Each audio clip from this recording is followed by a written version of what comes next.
Hey guys, what's up? Today I'm going to be teaching you how to get the best out of your Floyd Rose system. So on this guitar right here, I have a 1984 reissue, I think from like 2015 or something like that. And I've done a ton to it to get it to where I want it and to how I want it to perform and sound. So let's get into it.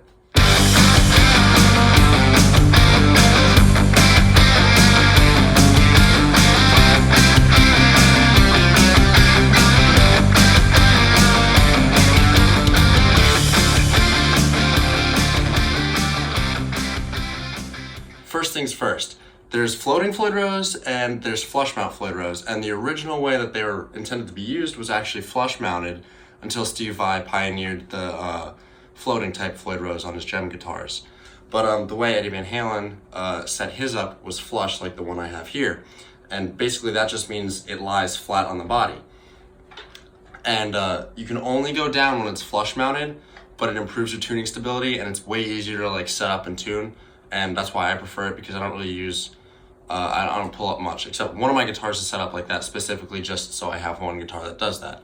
But the majority of mine are flush mounted because that's what I prefer. So I think I'm gonna start off talking about like how to get the best out of your Floyd Rose, and then I'll go into how to set it up properly and get the best playing or feel out of it, I guess you could say. But I mean, because there's been so many different variations of a Floyd Rose. You know, there's the licensed ones, there's Godot's, which I have, and then the original Floyd Rose 1984s, and I have a prototype 83 on one of my guitars actually. But this one right here is my favorite, and so let's just get into it. So I'm going to do my best to show you guys this through video, but I will post pictures just so you can see in more detail.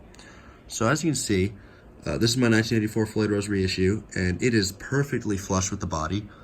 And, you know, it does take some tweaking to get there.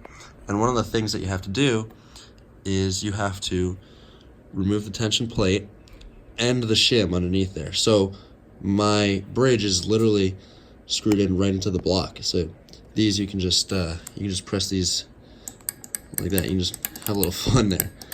But that's how they are actually originally made. Like if you look at the FRT5, the ones that Eddie used on his 5115 Frankenstrat, that's how they were. So if you go to the back, you'll see there's nothing between the block and the Floyd Rose. And that's how you get the best tone out of your Floyd Rose. And that's also how you get it to be that flush with your body.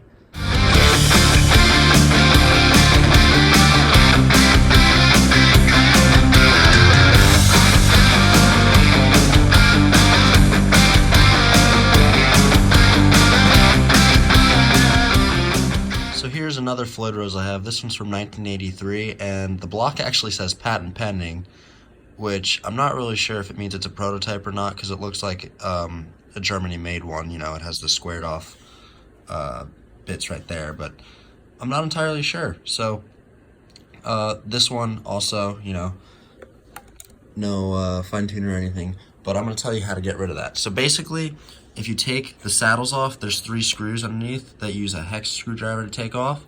You take those 3 off, and once you take that off, sorry, I'm working on this guitar right now if you couldn't tell, there will be the shim and the tension plate screwed in between the block and the actual Floyd Rose base plate itself. This one actually didn't have them on there because of the year it's from. But and then you just take those out and you screw the block back in, you put everything back in, and when you don't have the tension plate and these aren't strung, they'll just hang down like that. But as soon as you string them up, they pop up because of the tension from the string. And I've seen so much online about like, oh, it won't work without it, but the original design didn't have it in it. So I'm not sure where people are getting that information from. So it's super simple, super effective, and I mean, that one's also like super flush to the body.